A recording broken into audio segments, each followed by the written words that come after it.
Aha, kaj pa je njegova vloga v bistvu? Ne vem, generalno se zdi, da analist mora najbolj scoutati player, od ene ekipe pa to, pač tako malo meto scoutati, item build, take zadeve pač. Pač imaš še analiste, ko so tudi tako, ne vem, ko igraš proti timu in Ti pač pove, ja, oni radi to delajo. On ti bo točno povedal za junglerja, ne vem, 9-krat od 10-krat bo šel ta pet in bo ob točno tej minuti bo tukaj, tako da pazi na to, pa gre doskrat to, veš. In on v bistvu gleda vse njihove pro-game, pa gre pa v solo queue gleda. Kar uporaben sem, verjamem. Pa je pomembno, da so ti analisti ali pa strategiji dobri igralci. Sem pomenil, da pomaga fiks, ne bi rekel, da je nujno. Ker se tudi če pogledaš v fuzbalu, vse niso najboljši igralci, najboljši coachi. Pač ker to so druge stvari. Veliko nekdanjih igralcev pa je coachov. Ja, ampak niso pa dobri. Pač lažje je, fora da ti povlaži vse, ker se lahko na to zanašaš, pa malo prodajaš.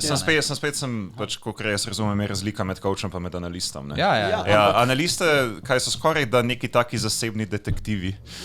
A grejo tudi tako v personal life potem? Pač nasprotnik. Ta furod je to.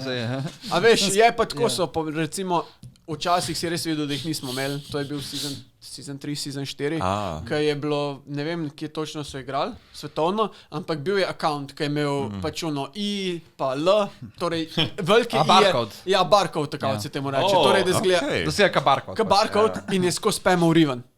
In noben ni vedel, kdo je, noben ni vedel, kdo da fuck, vsi so mislili, da ne vem kdo. Je bil to faker. Ja, in pa na koncu je faker v finalu potegnil Riven, in so bili vsi, fuck, in je pač skozi Riven zmagal, 1v9, in so bili tako, fuck, torej on je zdaj igral en mesec samo Riven. In če bi imel takrat enega dobrega analista, bi pač gotovo, kdo je ta oseba, ne?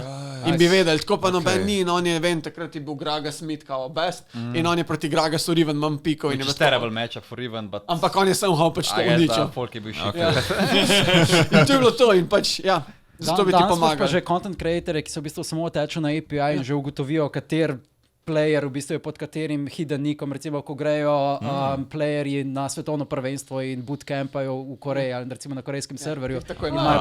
Random imena. Tudi to, ampak vidiš... Pa si da te, ki imajo res tako ime, pa ta izvid, da prosti in pač zvejo. Se tako izveš. Nekoga to vse, ne. Pa tudi player imajo doskrat tak ime, da malo izstopa, ne. En. Dost velikih maja. Sem bi pa rekel, da je kar Riot, po mojem, da pove. Ali pa vprašaš nekega svojega igralca in ti on pove, ali pa pač... A veš, če pa ni pa... A veš, Riot je zdaj že toliko velik, svetovno je že toliko veliko, pač Eden bo že vedel, pač veš, en bo že tiskal bolikov. Eden je že neki, ima že nek čip na enemu in sam takoj ve, taj naredi tako, na njegov